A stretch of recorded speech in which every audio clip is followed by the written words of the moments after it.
सकाळी पाठवली मी आता बघ आपण सकाळी पाठवली काय म्हणतात काय असं काय काय हा दारू दारू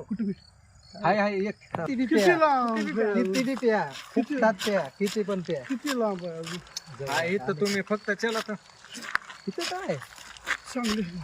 राव तुम्ही चला बादली बघून माझ्यावर विश्वास नाही का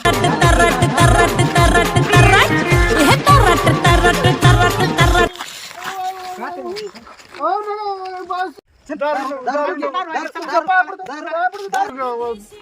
ह्या बी गावात नाही कुठल्याच गावात दारू पिणार नाही आज बसून दुकानदार किती पेशंट होत्या लय हल्लं दारू नको पॅन्ट भेटली दारू नको मला